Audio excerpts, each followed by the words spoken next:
Bonjour à tous, je suis ravie de vous retrouver pour ce nouvel épisode. Si vous avez écouté l'épisode de la semaine dernière, je vous parlais de l'énergie de l'année 2025, l'année du serpent de bois Yin. Eh bien, nous allons encore évoquer 2025, mais cette fois-ci, nous allons évoquer aujourd'hui les étoiles volantes. Vous le savez, les étoiles volantes, en fait, ce sont des énergies qui imprègnent nos lieux. Alors, vous avez deux types d'étoiles volantes. Il y a des étoiles volantes, on va dire natales, celles du diagramme initial, hein, un diagramme un peu énergétique, si vous voulez, comme une carte d'identité de tous les flux d'énergie qui traversent votre habitat. D'accord? Donc cette carte-là, elle ne change pas, c'est la carte natale. Et par-dessus vient se superposer des étoiles volantes annuelles et même mensuelles et même journalières et même horaires. Là, on va juste évoquer les étoiles annuelles, donc de l'année 2025, qui vont venir se superposer au diagramme natal de votre habitat. On n'est pas obligé de connaître les étoiles natales de son habitat pour commencer à s'intéresser aux étoiles annuelles, parce que vous allez le voir, bah, il y a certaines étoiles qui sont plus sympas que d'autres, et celles qui sont pas sympas, eh ben, c'est quand même vachement bien d'apporter un remède. Bien sûr, quand on connaît en plus le diagramme natal de son habitat, on peut optimiser ses remèdes, activer les étoiles sympas de façon plus judicieuse. Mais bon, déjà, je vais vous expliquer où sont les étoiles en 2025 et comment faire pour soit les contrôler, les pas gentilles, soit les exploiter ou les booster si elles sont sympas. Alors, juste en résumé, et ensuite j'irai un petit peu plus dans le détail. Au sud, on a l'étoile 6, au nord, l'étoile 7, au centre, j'aurais peut-être dû commencer par là, la 2, à l'est, la 9, à l'ouest, la 4, la 8 est au sud-ouest, la 1 est au sud-est, au nord-est, on a le méchant 5, et au nord-ouest, on a le 3. Alors, voyons ça dans le détail. L'étoile 2, elle est Terre, et elle se retrouve au centre. C'est aussi la Terre. L'étoile, on dit qu'elle est enfermée dans le palais central. Donc en général, elle fait pas trop de mal, parce que la 2, elle est pas sympa. Mais là, comme il y a la 5 qui est copine avec elle, ça peut la renforcer un petit peu. Donc, mon conseil, c'est au centre de votre maison cette année, maison ou appartement, hein, c'est d'éviter les éléments feu, puisque le feu nourrit la terre. Donc des éléments feu, ça va être évidemment tout ce qui est lampe très yang, vous voyez, des lumières fortes, ça va être tout ce qui est bougie, ça va être aussi un peu tout ce qui est rouge, voilà, c'est ça le feu. On va aussi éviter des objets qu'on appelle mobiles ou mécaniques, donc les fontaines, les aquariums, des horloges, tout ça, ça réveille un petit peu les étoiles. Et si on a besoin d'apporter un remède, puisque c'est quand même l'étoile, c'est l'étoile de la maladie, hein, d'accord? Donc si on doit apporter un remède, on met un remède métal, d'accord? Donc ça peut être soit une cure de sel, soit des objets en laiton, en cuivre, en étain, etc. Voilà, c'est ce qu'on appelle un remède métal. L'étoile 3, elle se trouve au nord-ouest. Donc l'étoile 3, c'est du bois. Le nord-ouest, c'est du métal. Donc on a déjà finalement le métal qui vient contrôler le bois. D'accord? Ça, c'est une bonne chose quand l'élément du secteur vient contrôler l'élément de l'étoile quand l'étoile n'est pas sympa. Cette étoile, l'étoile 3, c'est les disputes, la discorde, etc. Donc, on peut renforcer le contrôle en ajoutant nous-mêmes du métal ou même avec du feu. Par contre, ce qu'il faut éviter, bah, c'est le bois, parce qu'on en rajoute une couche, si vous voulez. Donc, pas trop de plantes vertes, pas trop d'eau dans cet endroit, dans cette zone hein, nord-ouest de votre habitat. D'accord? Et puis, bah, faut pas passer trop de temps dans ce secteur, et particulièrement en nord-ouest 3 puisque par rapport aux afflictions annuelles, il y a ce lipo-là et c'est pas cool, quoi.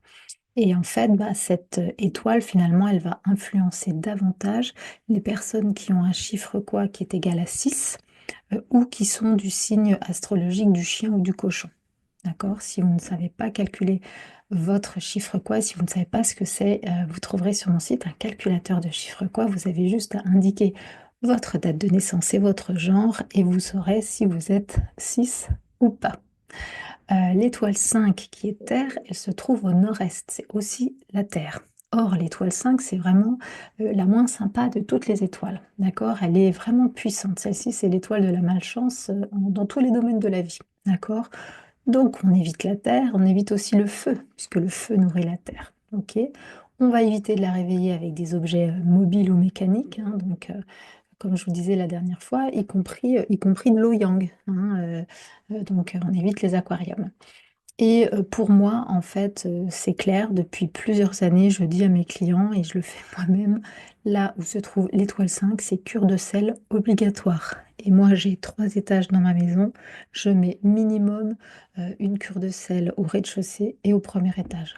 Toujours, parce qu'elle est vraiment, vraiment pas sympa. Et elle va influencer davantage eh bien, les personnes qui ont un chiffre quoi égal à 8, hein, donc c'est le trigramme Gène, ou alors celles qui sont de signe astrologique bœuf ou tigre. L'étoile 7, elle se retrouve au métal. Elle est au métal et elle se retrouve au nord, qui est l'eau. D'accord? Donc on a déjà l'eau qui affaiblit le métal. Donc ça, c'est une bonne chose parce que, encore une fois, la 7, elle est encore pas sympa. Je vous donne toutes les pas sympas d'abord. Elle, c'est pareil, c'est plutôt l'étoile de la malveillance, du danger. Elle crée des émotions un peu volatiles. Elle crée aussi des vols ou des blessures. Pas cool, je vous ai dit. Donc là, le remède, c'est quoi? C'est eau et bois. Donc moi, ce que je fais tous les ans pour contrer l'étoile 7, c'est que j'ai un grand vase où je mets de l'eau et 3 tiges de bambou, donc vraiment des grandes tiges de bambou, parce que je vous rappelle qu'il ne faut pas de, comment dire, de, je vais y arriver. Il ne faut pas de terre, d'accord? Parce que la terre va nourrir, si vous voulez, votre métal. Donc, le bambou ou des choses comme des nénuphars, rarement des nénuphars, mais enfin, vous voyez ce genre de plantes, en fait, qui ne sont pas dans la terre, mais qui sont dans l'eau. Voilà, si vous n'aimez pas le bambou, c'est ça que vous voulez. Vous voulez de l'eau et du bois. Voilà. Et puis là, bah, c'est pour ceux qui sont de chiffre quoi égal à 1 ou qui sont de signe astrologique rat, elle va les influencer davantage. Voilà. J'en ai fini avec les étoiles pas sympas. Maintenant, on va passer aux étoiles qui sont favorables. Alors, on a l'étoile 1. L'étoile 1, elle est au sud-est. L'étoile 1, c'est de l'eau. Le sud-est, c'est du bois. Le bois contre l'eau, c'est pas cool, donc il faut aider l'étoile 1 cette année. Moi, je l'aide en plaçant des objets eau et métal. Cette étoile, en fait, c'est l'étoile du cadeau céleste, c'est l'étoile de la chance. Et donc, vraiment, elle est sympa parce que bah, je dirais que dans tous les domaines de vie, elle apporte ses bontés. D'accord? À qui elle va profiter davantage? Eh ben, à ceux qui auront un chiffre quoi égal à 4 ou alors qui sont de signe astrologique dragon ou serpent. D'accord? Ensuite, on a l'étoile 4 qui est bois. Elle se retrouve à l'ouest, c'est-à-dire en zone métal. Donc, on a également l'élément du secteur qui va venir contrôler l'élément de l'étoile. Oh, elle est gentille, on n'en veut pas. Donc, il faut placer des éléments bois et eau pour l'aider un petit peu. L'étoile 4, c'est l'étoile de la réussite et notamment dans les études.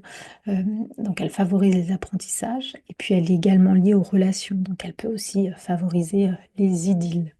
Donc elle va profiter davantage aux personnes qui ont un chiffre quoi égal à 7, comme moi, et qui ont un signe astrologique coq. Voilà.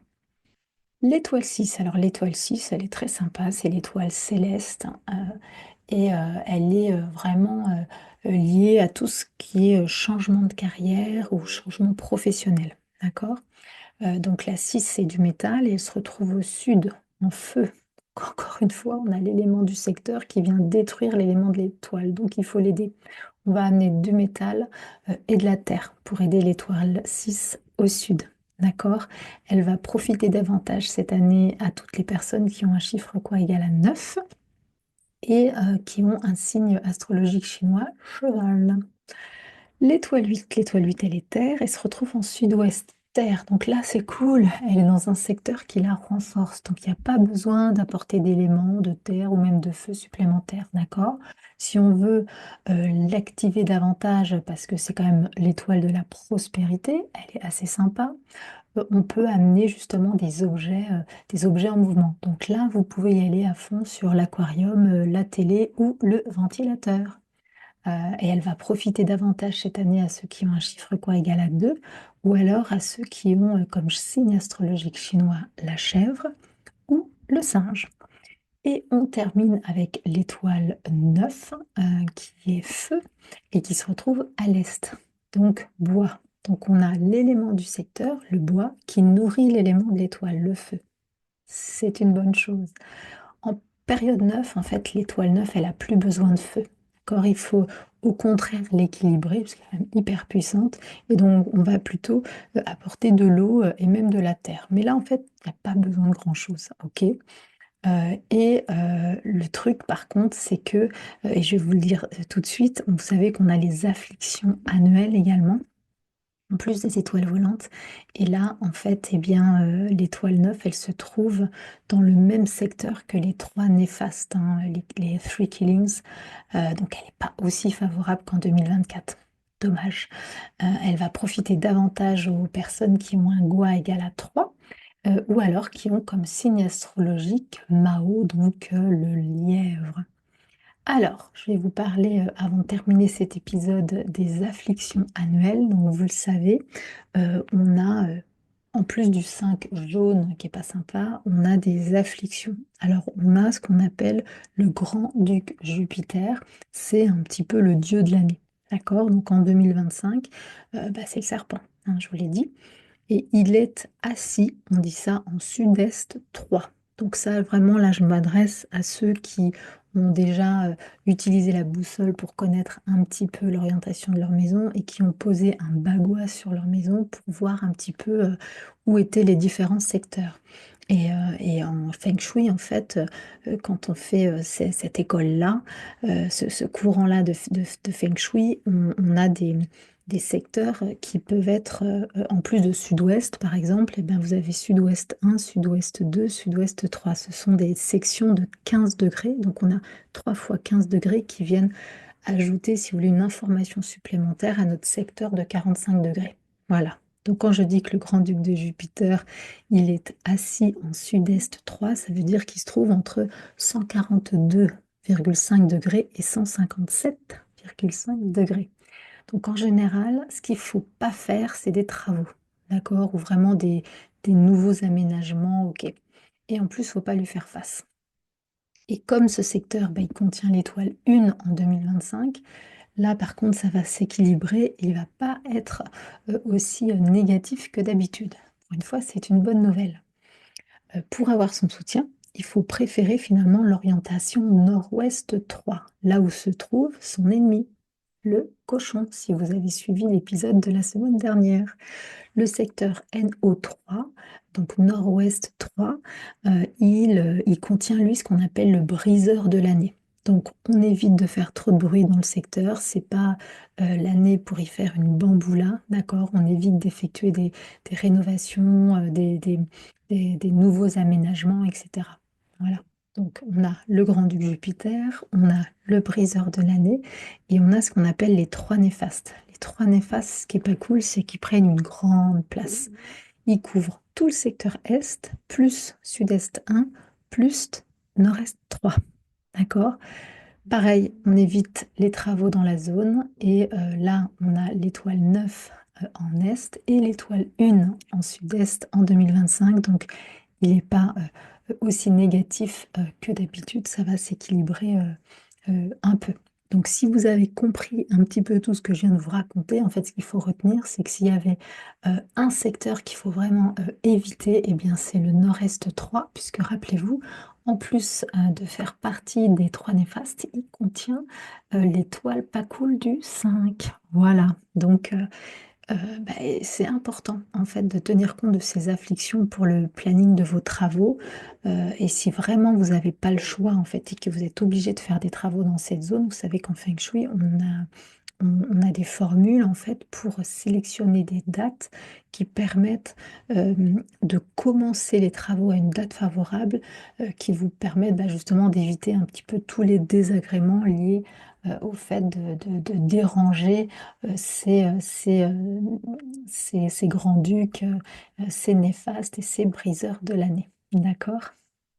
Voilà, donc je pense que je vous ai tout dit sur les étoiles volantes 2025. Euh, Sachez que vraiment ces étoiles, c'est la partie, on va dire, acupuncture du Feng Shui, d'accord? C'est ce qui ne se voit pas, hein, mais c'est ultra puissant. Donc vraiment, si vous ne voulez pas subir les étoiles, mais au contraire les laisser vous guider pour vraiment activer les super énergies en 2025, il faut en tenir compte.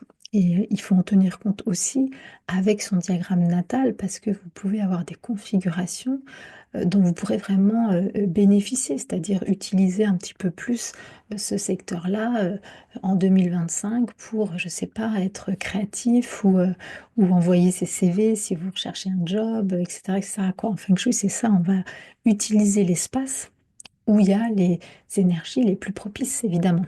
Donc, si ça vous parle et si vous avez besoin d'aide, c'est un job que j'adore, analyser les étoiles volantes, parce que c'est très, très stimulant intellectuellement et j'adore le faire pour mes clients. Donc vraiment, ce serait un plaisir de vous aider pour cette expertise. C'est mon job et j'adore le faire. Je vous souhaite une très, très belle journée. Ciao, ciao!